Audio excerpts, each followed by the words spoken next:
an expert in sustainable dairy and forest management practices. Today, Rick is going to be teaching us all about no-till farming and other techniques to sequester carbon and reduce agricultural greenhouse gas emissions. My name is Abby Bradford. I am Maine Conservation Voters Outreach Manager. My job is to make Mainers from across the state able to make their voices heard in the political process so that we can protect our common home and our future. Maine Conservation Voters' mission is to cultivate and use political power to conserve and protect Maine's environment. MCV helps pass laws that protect our environmental legacy, elects pro-environmental candidates to office, and holds our elected officials accountable without regard to political party. Next slide, please. A few technical notes for today's event. You are all muted. If you're having technical difficulties, please message Will Sedlak through the chat function, which you can find at the bottom of your screen.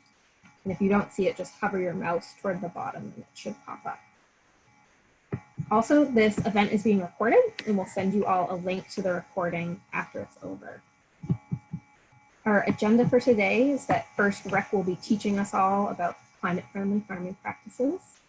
Then he'll be answering any questions that you have. Please type your questions into the chat function. They'll only be visible to Rick and I. I'll keep track of your questions throughout and select popular questions for Rick to answer at that point. After that, I'll talk briefly about how you all can take action to help promote climate-friendly farming practices in Maine. And then at the end, we'll wrap up and announce our next Lunch and Learn event, which is coming up next week. Thank you all again for joining us, and Rick, I'll hand it over to you. Great, thank you, Abigail. So again, my name is Rick Kersbergen, and I work for University of Maine Cooperative Extension. And I'm going to talk a little bit about no-till production, and I'm going to focus mostly on forage crops, because that's really my background, and talk about the history of no-till crop production in Maine, and also how that fits in with mitigation strategies for trying to reduce greenhouse gas emissions, as well as a variety of other components. I do want to recognize that I'm using some slides from some of my co-workers in a sense, Dr. Adam Dagno from School of Forest Resources at the University of Maine and Ellen Griswold from Maine Farmland Trust. And we presented some of this data to the Natural and Working Lands group of the Climate Council as well. And so if they're watching this, they'll probably see some of their familiar slides, but I also want to recognize their input into this presentation as well.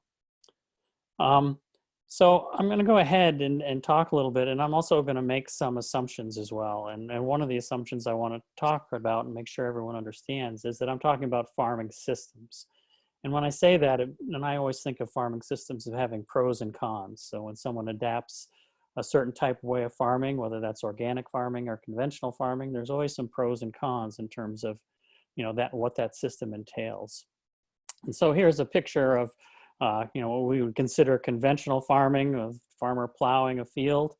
And, you can see the flames burning. And that's my cue to tell you that, when we till soil, when we plow soil, when we harrow soil, when we rototill our gardens, we're actually destroying soil in a sense, because tillage is a negative process for soil.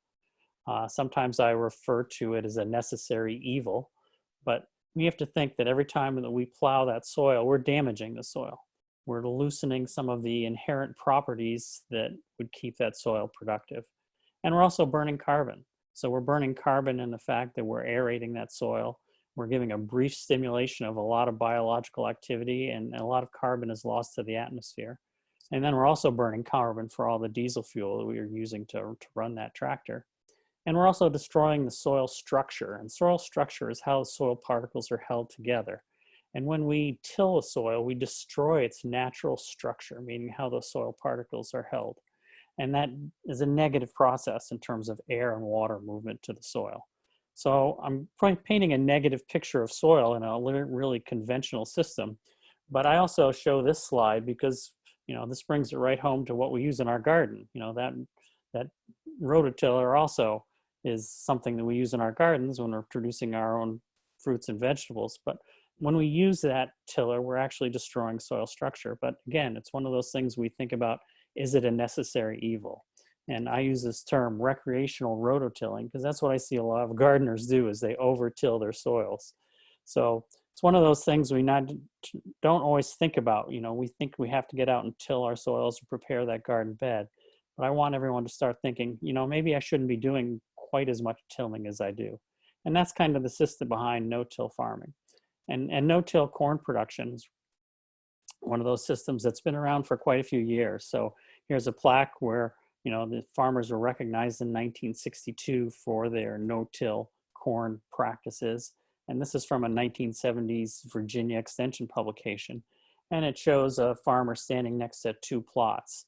And again, it's not enough to just stop tilling. We have to have a process that we get to, and how we protect that soil and how we are able to grow those crops without tillage. And it's not just stopping tillage. It's a whole process of learning that we have to go through to do that. So this is a kind of a story, and this is an older slide, but originally when we talked about no-till farming, and this is from a university or Penn State University publication, but originally no-till farming became into vogue for one reason, and that was to protect the soil from erosion. So here's a side-by-side plot, and you can see the plot on the right-hand side. We can see the water running off after a storm event, and you can see it's brown and also a significant volume. And the field on the left-hand side is a no-till field, and you can see that the water running off of that field is clear, and it also has less water running off. So the volume is less and it's clean. So that tells you that, you know, without disturbing the soil and still growing a good crop, we can keep that soil in place and minimize how much of the nutrients and soil gets lost to our waterways, whether that's a river or a lake watershed. You know, no-till farming is really a practice that was originally established to reduce soil erosion and enhance water infiltration rather than runoff. And here's just a good example of some old data that looked at silage corn, which is, you know, corn that's being grown to feed to cows, where the planting in the spring, we are letting that corn grow sometime till September for Maine growing. We chop that, whole harvest plant, and then we come back and either plant a cover crop or we don't plant a cover crop in Maine. So just looking at soil losses, so silage corn, it's been chisel disked, which is a type of tillage. Without a cover crop, we're losing about 12 tons of soil per year, per acre. And with a cover crop, we can reduce that. And a cover crop is something we would grow after the corn silage has been taken off. And that would normally be a winter rye cover crop for the state of Maine. If we're growing no-till corn, however, we can reduce that significantly. Without tillage, we're only losing about 4 tons of soil per acre. And then if we add a cover crop into that, only 3 tons. So a huge difference in how much soil gets displaced by tillage. And enhancing our ecosystem by reducing that tillage is a major component as to why no-till production came into practice. And here's just some pictures of what it looks like with tillage and soil damage, where, you know, what happens if you have bare soil. And so here's you see this plated type of system, and we get crusting. And I'm sure some of you may have seen this in your own gardens, where you till soil, and then you get a rain event, and it actually crusts over on the top. And hopefully my pointer is showing that. But this crust actually inhibits water from infiltrating into the soil. And then if it's starting to run off and we have any kind of slope, we get this erosion where we're getting significant amounts of soil being lost, potentially getting into a surface water body, and also potentially destroying the potential of that soil. So we're losing not only nutrients and soil, but we're also developing this poor system for roots to develop into as well in terms of the soil structure. So here's just a diagram of what 2 different soils might look like. So here's a tilled ecosystem where the farm's been plowed using a deep plow and goes down about 8 or 9 inches. And for year after year, if we keep plowing that field, we develop what's called a plow pan. And that plow pan becomes somewhat of an impermeable surface, in the sense that water, if it's infiltrating through this soil, can't get past this plow pan. And so what happens is we get soils that retain lots of water. So it's a big problem in terms of nutrient management and also in terms of being able to be on those fields because they don't drain very well. We also develop this crust on top that we showed in that previous picture. And we destroy how the soil particles are held together. When we till that soil, we break up the natural structure of the soil, and we get these tiny, small aggregates that don't allow for good air and water movement. Whereas in a no-till system, we're able to not till that soil, so the natural soil structure stays in place. We get this more organic duff layer that forms, and we also see a lot more biological activity, and I'll show you some pictures later on. But you see things like worm channels, wormhole channels, and the middens they produce on the soil surface, and plant roots can easily penetrate through this aggregate structure, much better than the pulverized structure from a tilled system. So a big difference for air and water movement. And it's critical to understand that these roots need air and water. And it's critical that if we have this pulverized system over here, we can get a saturated soil system and the roots would not be able to access air and also have a tougher time getting through to deeper layers in the soil. So I got started in no-till corn production probably in the late 1990s, early 2000s, where my interest came. And after working with a lot of farmers that have adopted no-till corn, we did a survey. John Jemison is my coworker, and we did a survey trying to figure out why farmers wanted to adopt no-till corn, what was important to them. You've heard some of my benefits of no-till corn in terms of soil and water movement, but what's important to farmers, and these are mostly dairy farmers that would be adopting this practice. And most of them are talking about fuel and labor savings. So if they don't have to plow, if they don't have to harrow, and they can plant their corn quickly after the soil is ready, then they can save both fuel and labor. Time is important to dairy farmers in the spring. Come late May, early June, their agenda for getting crop work done is huge. They have to plant their corn, they have to harvest their first crop of hay and haylage, and so time is of the essence. And so if they can get their corn planted in a much more time-saving manner by using no-till, they're going to spend less time and they can actually get their forage crop harvested earlier, their perennial forage crop harvested earlier, which improves potential quality as well as future milk production of their cows. So those are the main things that if you ask dairy farmers why they want to adopt corn silage in a no-till system, it's those reasons. But it also has some other environmental benefits that will come into play as time goes on. But for farmers, it's more about fuel, labor, and time management. So around 2006 and in 2009, I got a research grant from the Sustainable Ag Research and Education Program to look at reducing fuel and fertilizer with no-till corn and cover crops.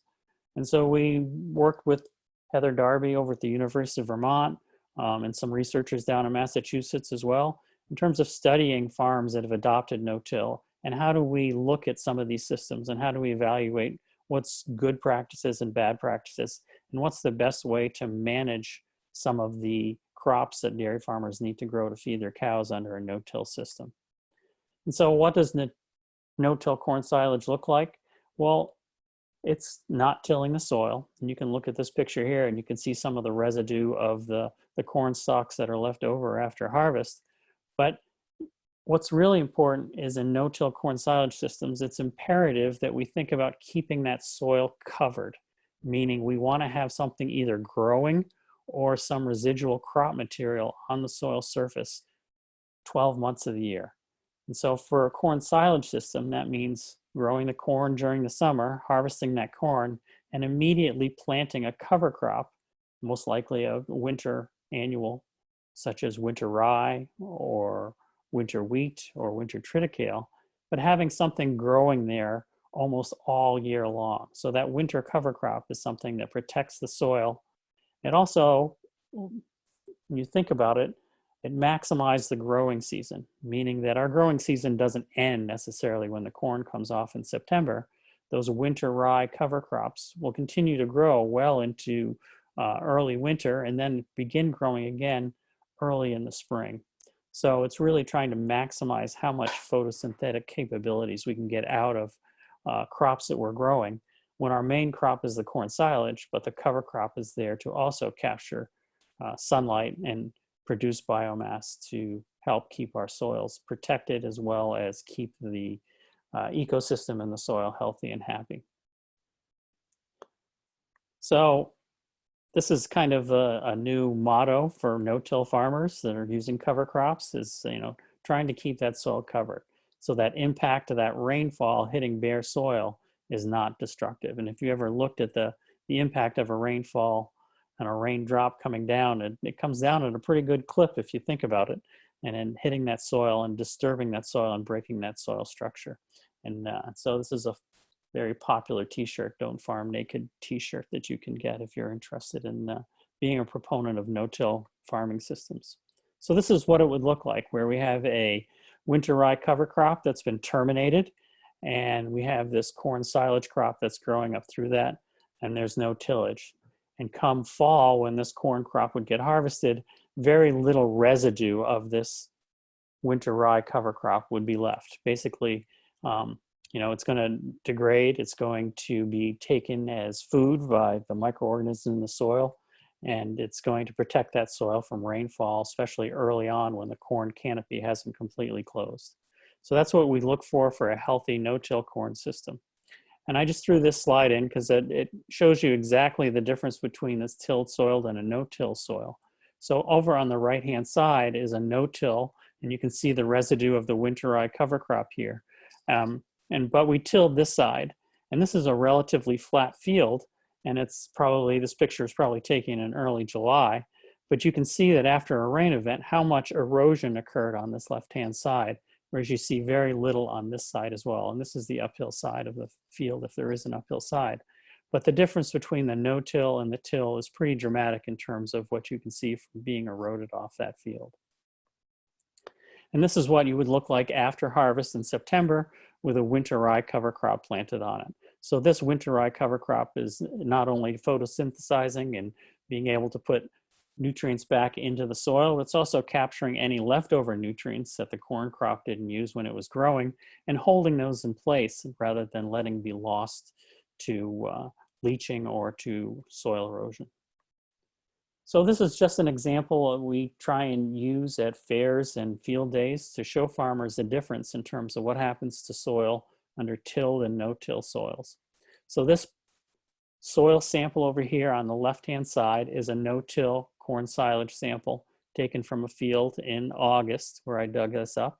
This is a field that was tilled but had a fair amount of residue on it left over from previous years, but this is tilled, this is no-tilled, and this is a perennial sod.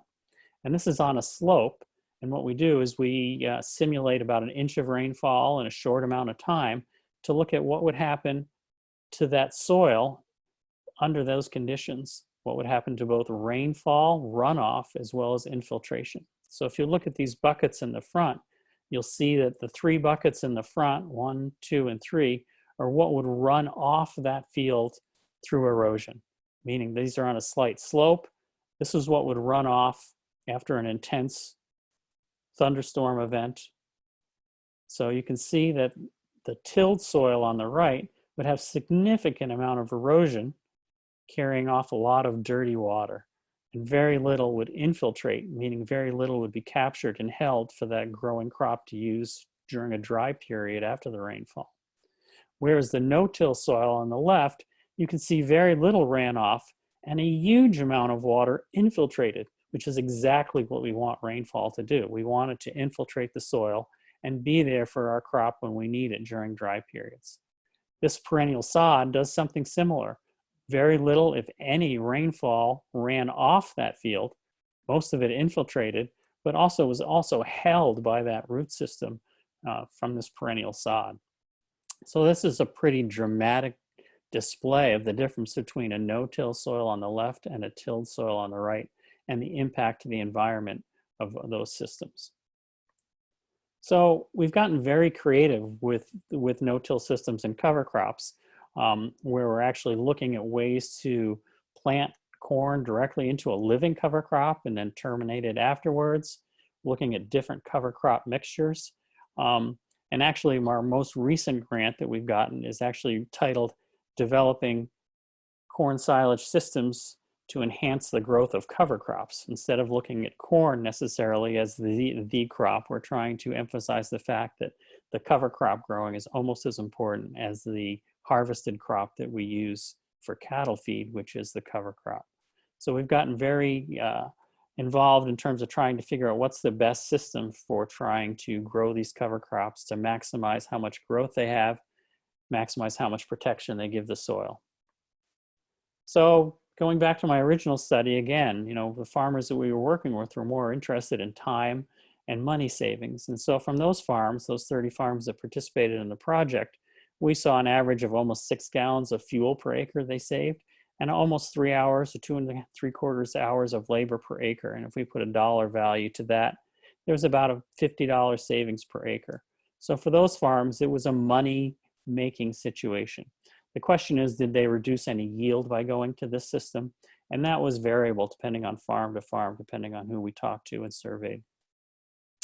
But what we found over time is that it wasn't only just a money savings and time savings, but we were seeing valuable impacts to soil quality. And we're starting to see increases in soil organic matter.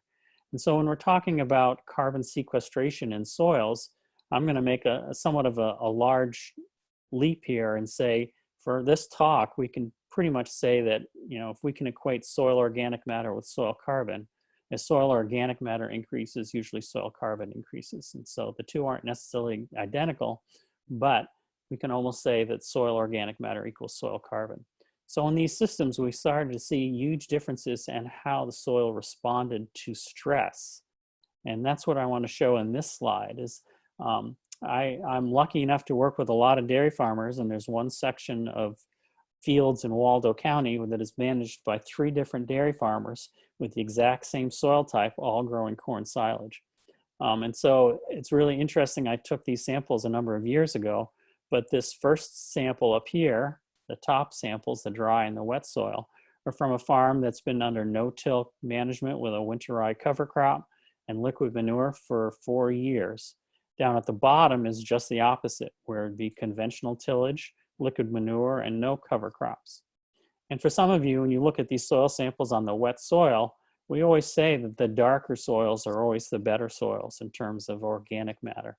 And you can see that dramatically here. And also when you look at the analysis, this soil has a 5.12% organic matter, whereas the bottom one is about 4% organic matter.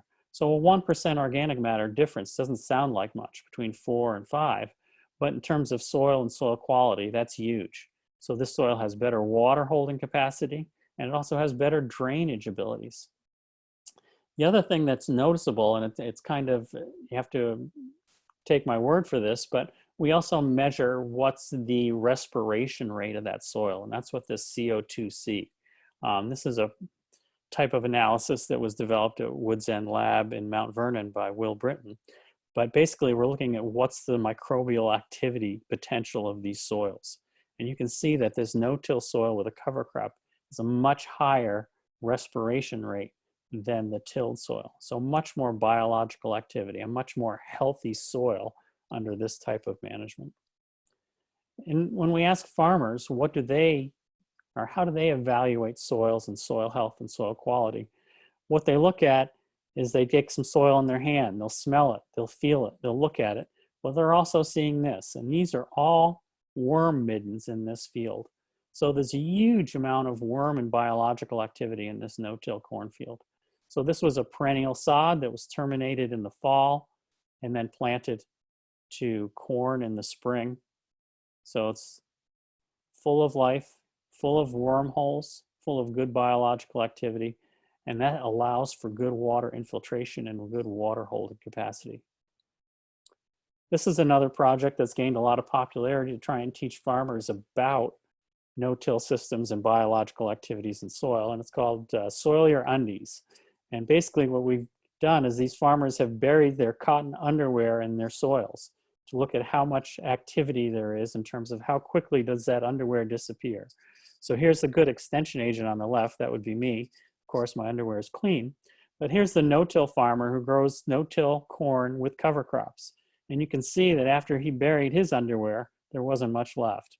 This farmer on the right was a conventional farmer that does conventional tillage and doesn't grow cover crops. And you can see he could probably wash his underwear and start wearing it next week. So big difference, and you can just visually see that in terms of biological activity. It's a fun experiment that a lot of farm groups have used to try and teach people about soil health and soil quality and biological activity. So again, I said originally that, we talked about climate change and climate mitigation as part of the, trying to figure out our climate solutions, but this whole strategy of no-till corn production went from one where we're just trying to reduce soil erosion to one where we're trying to develop cropping systems that are more resilient to climate change, trying to figure out ways for farmers to enhance their ability to adapt to either more prolific rainstorms or longer drought periods. And no-till farming does that. It provides some what I call an adaptation resources to producers, because we're building a better, healthy soil that's going to be more resilient to some large storm events. So here's just an example of a tilled field. And if you know corn at all, this corn is under drought stress. All the leaves are curled. This is a fine sandy loam. And just next to it is a no-till farm. Same day, same soil type. And you can see that under the no-till system, this corn isn't suffering nearly the stress at that farm before. And so this farm has become more resilient by adopting this no-till practice. And here's another classic example. And we do these projects that side by side in fields for farmers to learn and to see the difference for themselves, because it's really easy to tell farmers to do something, but when they do and look at different practices themselves, and this is an example just from across a farm road, the difference between the tilled soil and a no-till soil under a year when it was relatively dry. You can see the field on the right, drought stress, the field on the left is not. That is the only difference. Both fields planted at the same time. And as a matter of fact, the planter went through and planted these exactly the same way, same time. The only difference is a no-till system with a cover crop, whereas a tilled system without a cover crop. So we've been lucky that our farmers in Maine have adopted a lot of these practices. And so if you look at data from the Ag Statistics Service and you look at the data from 2012 to 2017, you can see that no-till operations in Maine increased by about 67%.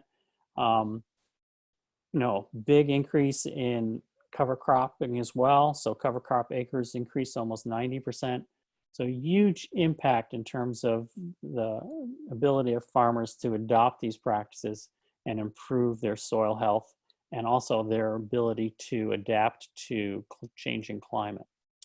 And I just wanted to add this link in here if people are interested. I was part of a group that put together this curriculum for adapting to climate change for foresters and foresters. And we developed these 4 modules for vegetable, fruit, dairy, tree fruit, and forestry.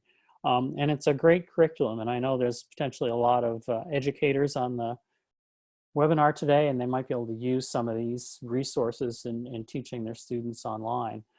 They can access this, there's no cost. And it's a step-by-step with teacher's notes and a variety of potential learning activities. It's for farmers and foresters and advisors, but obviously students could learn from this as well. So I thought I'd put that up there.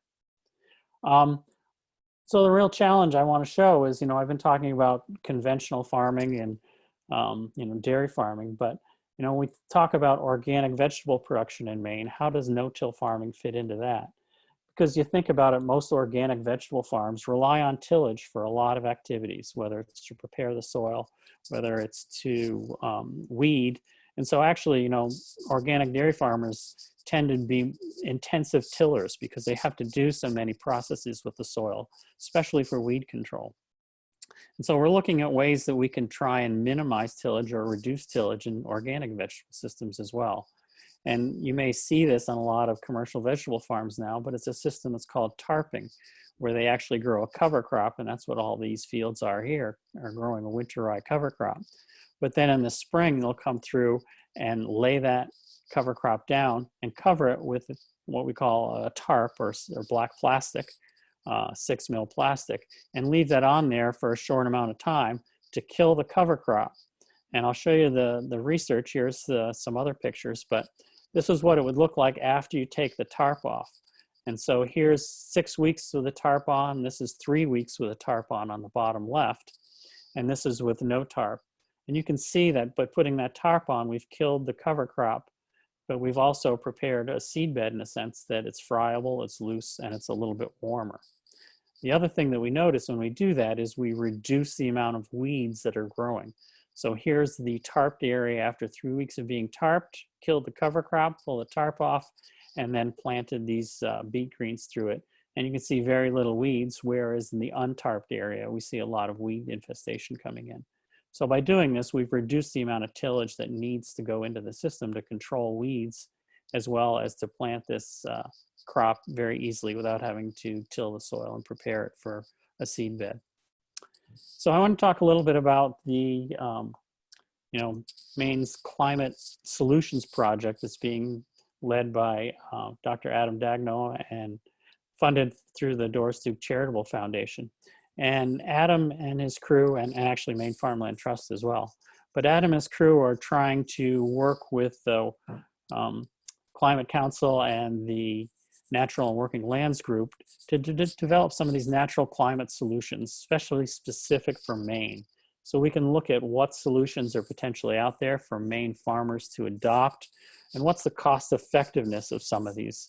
And so basically he's going through this practice of 4 steps to assess the current situation that farmers are using, trying to determine the most cost effective tools for farmers to adopt.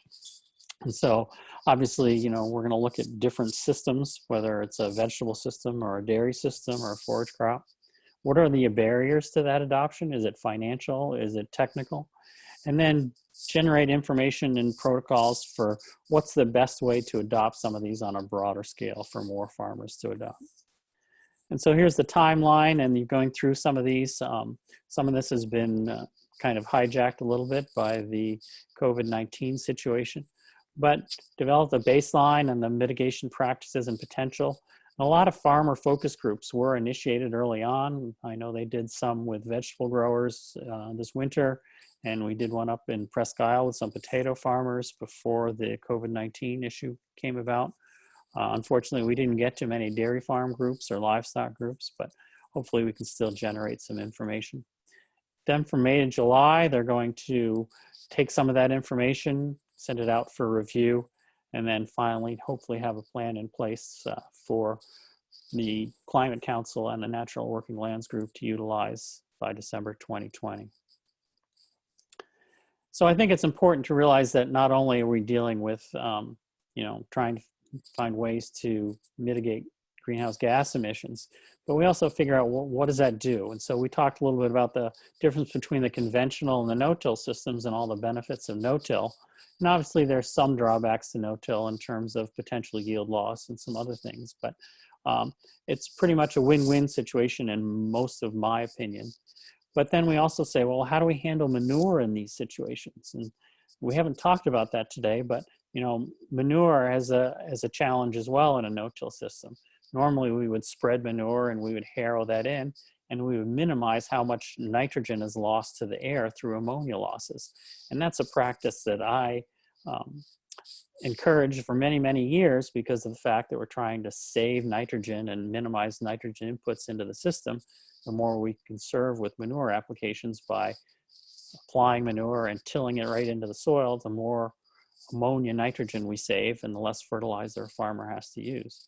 Whereas with a no-till system, we can't harrow that manure in. We're going to be spreading it on the soil surface, and we're actually going to lose more ammonia nitrogen to the atmosphere. So in our great wisdom, we said, well, let's develop these systems where we actually inject manure into the ground, and that way we're going to have some soil disturbance, but minimal soil disturbance for our no-till corn systems. And obviously we thought that was a very good practice. Recently, I've been on a research project with Dr. Carol Adair from the University of Vermont, and we're actually seeing that, yes, we're conserving more nitrogen in the soil, But by injecting this, we're actually creating a situation where we have more nitrous oxide emissions coming off the soil. And if you know about greenhouse gases, you know that nitrous oxide is a very, very potent greenhouse gas, almost 300 times more potent than carbon dioxide. So here we thought we were doing a good practice by injecting this manure into the ground, and we're actually saving, some nitrogen, but we're actually losing more greenhouse gas or emitting more greenhouse gases through that production system. The other thing we need to think about is we want farmers to adopt these, but we want to make sure that we're not impacting their livelihood, meaning that if we say farmers need to use this practice to reduce greenhouse gas emissions, what is that going to do to their livelihood? What's it going to do to the profitability of that farm? Are they still going to be able to keep their farming system going in a profitable manner? So here's an example of what Adam's trying to do. He's taking a practice. So again, I'm going to use no-till farming.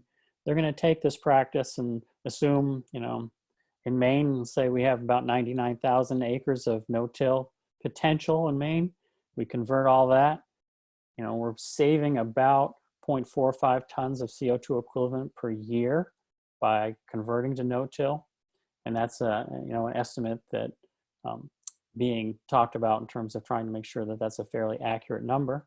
So that equates to about 44,000 tons of CO2 equivalent per year. So that's a pretty significant amount, but what's the economic cost to do that? Is there a cost to that to the farmer? Is there a cost? And if we were going to be buying carbon credits, what would that carbon credit equivalent be? So if we're converting all those acres, assuming that it's going to cost about $20 per acre per year, and that's assuming that farmers are going to have to buy new equipment to do no-till corn production. And again, so that makes that carbon about $44 per ton CO2 equivalent. But then we're also saying, well, what are the other barriers to the adoption of that practice? What's the risk to the farmer? Do we have the technical knowledge to do it? And how compatible is it? So the good example is it was pretty compatible for no-till corn production, but how are you going to grow potatoes in a no-till system? Think about that. Potatoes farming is a major crop in Maine, very intensively tilled. It's a tough one. We're not going to be able to convert potatoes to no-till. They need to be planted, they need to be hilled, they need to be dug. All those are intensive soil management disturbances. So what does it look like in terms of land use in Maine and greenhouse gas emissions? So I think it's really important to realize that when you look at values for agricultural production of greenhouse gas emissions, what happens in the United States is not necessarily reflective of agriculture throughout the world. So if we look at global predictions or global estimates of agriculture and forestry land use, you can see that globally agriculture accounts for a much greater amount of greenhouse gas emissions than the US or for even Maine. So in Maine, on the most recent estimate by Maine DEP, we're looking at agriculture being 2% of greenhouse gas emissions in Maine, a relatively small amount. And for nationally, we're looking at that about 9%. So if we look at it in terms of dairy production as well, and if you look at greenhouse gas emissions from dairy systems, the difference between dairy systems in the United States and dairy systems globally is huge. Dairy cows in the United States actually produce much less greenhouse gas than dairy systems globally. So I think that's important to realize. So what does it look like in terms of emissions from Maine over the years from 24 to 2017? And this is from Maine DEP report that just came out this year. You can see that we've gone from a significant amount reduction from 0.54 down to 0.38. And here's the contribution from energy, industrial processes, and waste. So significant drops in almost all of those processes, but significant in terms of agricultural emissions. So I think it's also important to look at how much land is in agriculture in Maine and where that impact is coming from. And so when you look at this in terms of land use, obviously Maine is heavily forested and a small amount of land is in crop production. Again, crop production in Maine has gone down significantly from the late 1800s till now. And a lot of farmland that was once farmland is now forested land. When we look at crops, you can see that hay and haylage produce a significant amount of acreage, probably the largest significant acreage in terms of all land use compared to forestry. The other thing that you realize, it's all other crops. Pastures would be in this all other crops as well. So when we look at what Maine looks like in terms of agricultural land, and this is taken from the National Ag Statistics Service, and you look at majority of farmland. So National Ag Statistics Service from 2017 shows that Maine has about 1.3 million acres of agriculture. What you don't always see is that the majority of that land is actually forested. So most farms have a major component of their land that they own as forest. It's listed as farmland because it's being taken from the Maine National Ag Statistics Service, and so they list their farm as 400 acres, but maybe only 150 of that would be actually crop land. And then if you break down how much of that crop land is in various crops, you'll see that the hay, grass pasture, and corn silage, which are the feeds that are used to feed the dairy industry, are a major significant portion. And again, we can reduce greenhouse gas emissions significantly on these crops as well. Other crops, this other section here of color, potatoes fairly significant, rye, barley, oats, those would probably be in rotation with potatoes, and broccoli is a considerable crop as well. Blueberries, some major acreage there, but realize that blueberries are a non-tilled crop, and so we're not going to see much change in greenhouse gas emissions in terms of blueberry management. I want to quickly talk about dairy because that's my expertise again, and talk about, we hear a lot on the news about enteric emissions from dairy cows belching. How do we reduce those methane emissions from cows and the ruminant systems that they have? And realize that, those enteric methane emissions from dairy systems have dropped dramatically in the last 20 to 30 years. And that's due to a variety of reasons, and most efficiently is the fact that dairy cows are becoming extremely efficient in terms of their ability to take forage nutrients and turn it into milk and meat. All the other livestock industries have declined as well, but dairy significantly more. And realize that dairy systems produce three types of greenhouse gases: carbon dioxide, which is what we're talking about in terms of most of the land use, in terms of the emissions we're getting from soil management practices; methane, which are the enteric fermentation. Again, that would be 25 times more potent than the carbon dioxide, but methane is one of those greenhouse gases that cows burp, or they produce during rumen fermentation and erupt during their digestive systems. And then the nitrous oxide, which comes from manure and fertilizer use. And the manure situation is one where we're looking at manure systems, and I'll show you in a minute where that problem arises. But nitrous oxide is 300 times more potent than carbon dioxide in its greenhouse gas.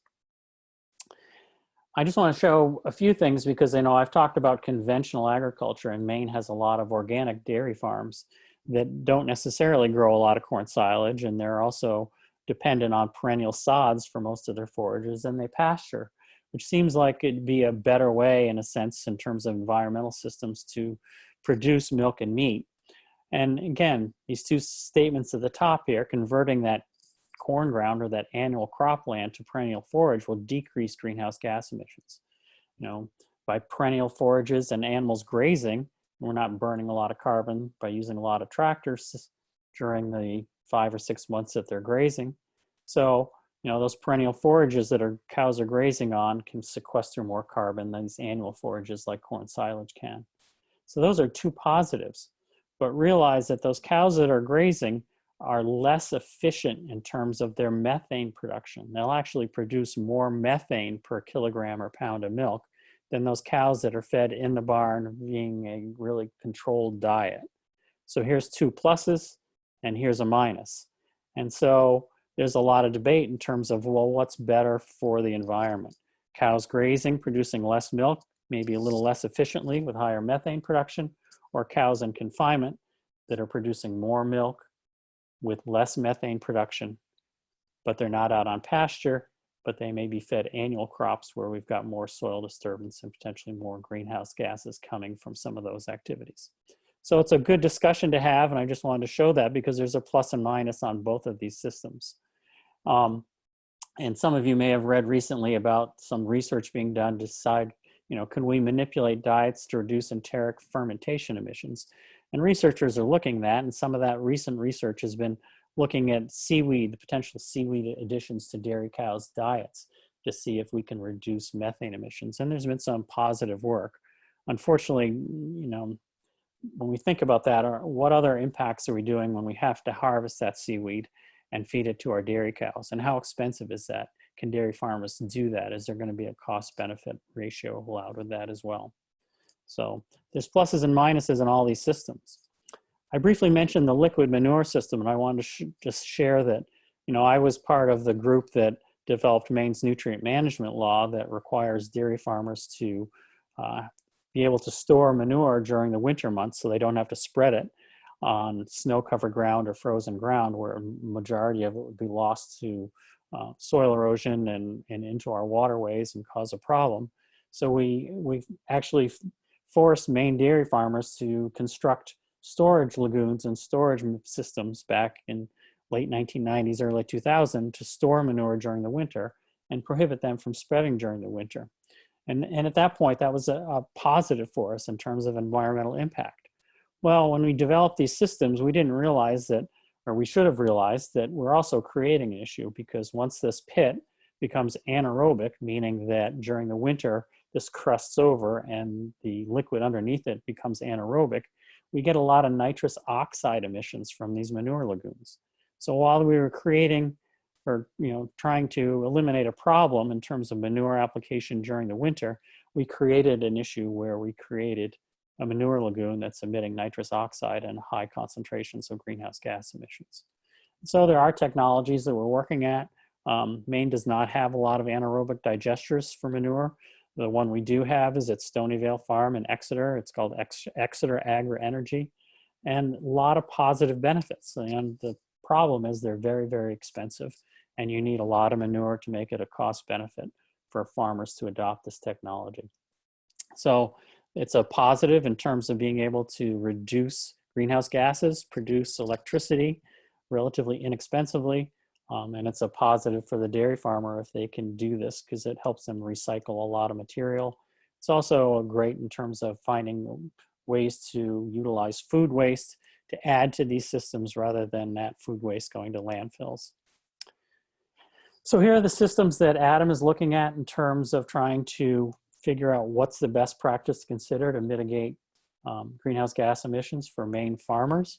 And again, the reduced and no-till cropping, cover cropping, looking at grassland conversion, meaning taking annual crops and putting into permanent sods. How do we better manage manure?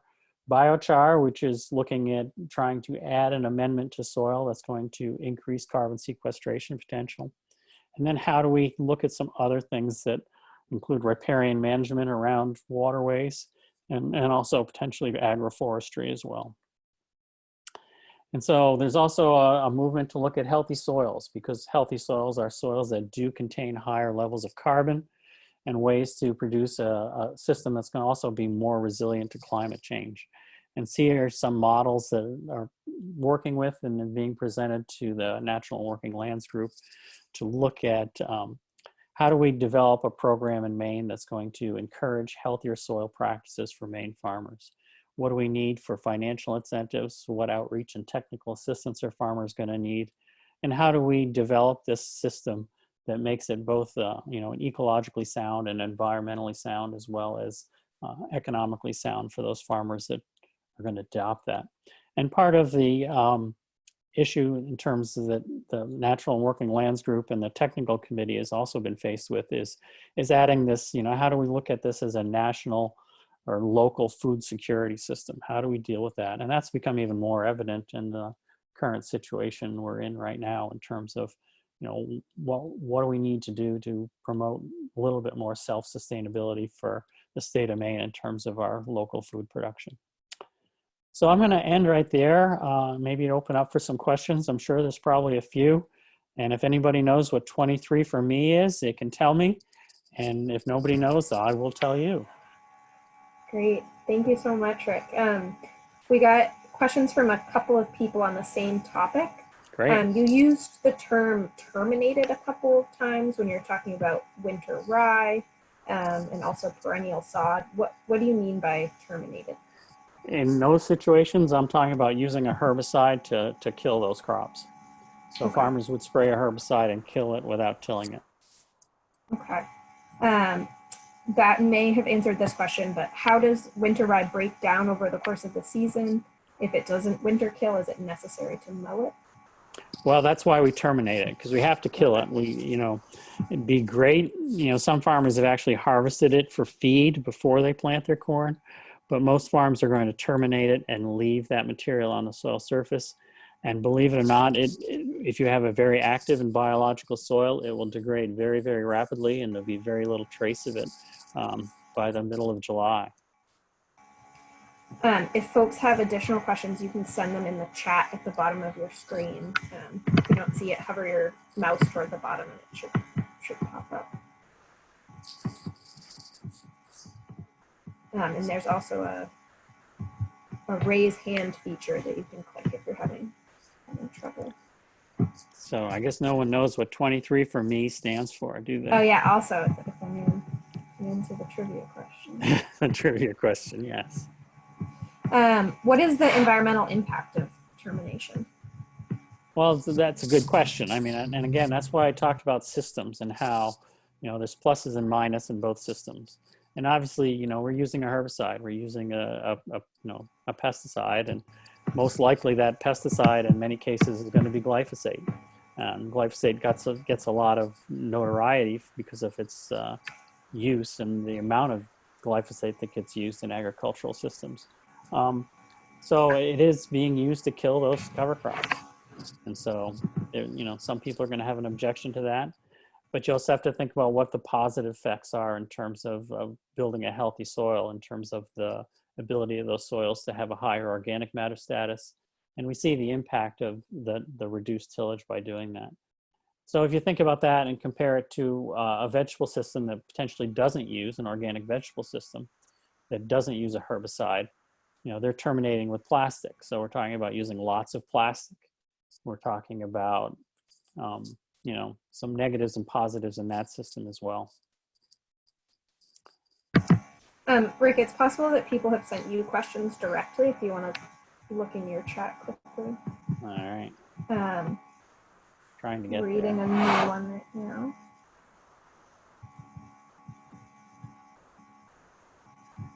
No, I've got one of my coworkers said hello. That's about it so far. Nice. Well, actually, I'll get to this question after you're done. I think we can wrap up. You can reveal what 23 for me is. Okay, if no one knows it, 23 for me, and it basically, we're in a situation now. There's been a lot of publicity about milk and shortage of milk in stores, and some of that is not necessarily because there is a shortage of milk. It's because there's a supply chain issue in terms of getting milk to stores in the form that consumers can buy, because industrial uses of milk has declined dramatically and restaurant use has declined dramatically. So, but 23 for me is a good way to look to make sure that the milk that you're buying is coming from Maine. So if you look at the expiration date or the out date on your milk carton, you'll see that just before that is what's called the plant code number. And if that number starts with a 23, you can rest assured that you're buying milk that was produced and processed in Maine. So 23 for me is a logo to support Maine dairy farmers. We've gotten two more questions. Grace says, anaerobic digesters seem like a win-win. How can we help these become more widespread? I agree. I think anaerobic digesters are a win-win. There's a lot of interest in that. The problem is the cost to construct them is somewhat size dependent. And so the farm that has got a anaerobic digester in Exeter, Stony Vale Farm, milks about 1,000 cows. And so we're looking at farms most likely being in the 500,000 cow range to be able to afford that and afford the infrastructure associated with an anaerobic digester. It'd be great if we can develop technology systems that would be scalable, and I think there's a lot of work being done to do that. We're also seeing projects that are going to look towards trying to combine closely related farms in terms of distance so they can share a digester. But we want to make sure that we're not having to haul manure 15 or 20 miles to a digester to make that happen, because that's going to kind of negate the value of that digester. So really it's cost effectiveness and looking at ways to incentivize farms to be able to find ways to build a digester that's to be able to afford to maintain and keep going.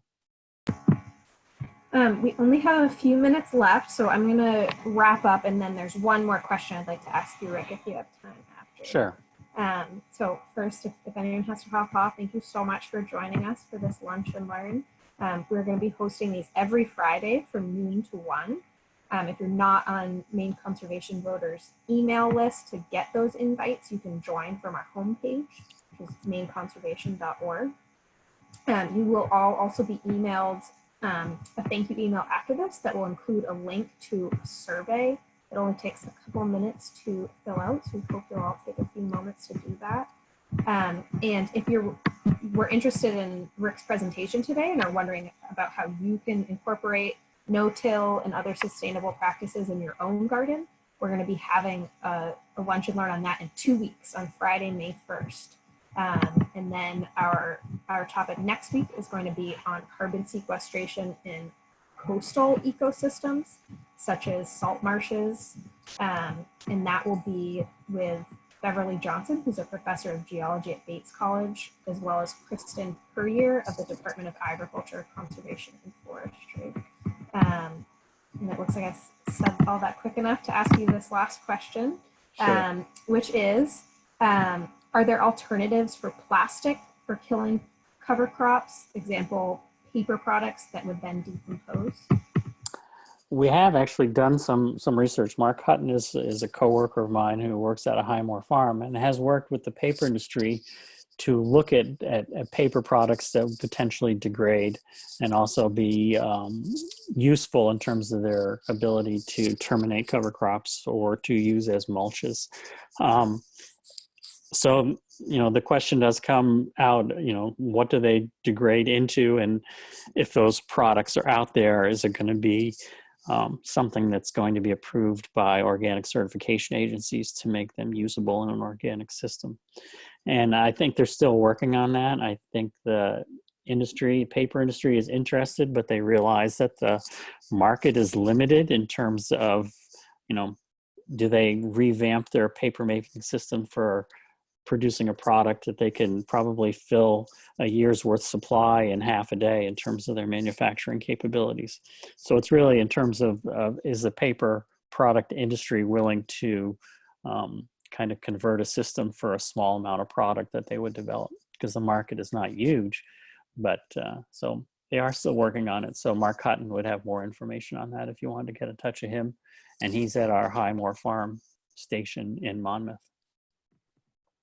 Someone just asked if they'd be able to see these slides later. They will be included in the recording of the webinar, which we'll email you all. And then one last thing with our last minute, Rick had talked about the Natural and Working Lands Working Group of Maine's Climate Council.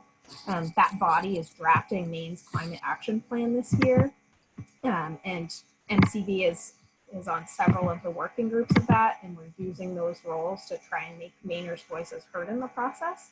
So if you all have thoughts on how Maine should be drafting our climate action plan, particularly when it comes to agriculture, as we talked about today, one way you can take action is by signing our petition calling for a strong climate action plan. And I just sent that through the chat. And that will also be in the email we sent you. And we'll keep you all updated with other ways to get involved in the future. Thank you so much again, Rick. That was wonderful. And thank you everyone for joining us. Have a great rest of your day. Great. Thank you, everyone. And please feel free to email me if you've got questions or comments.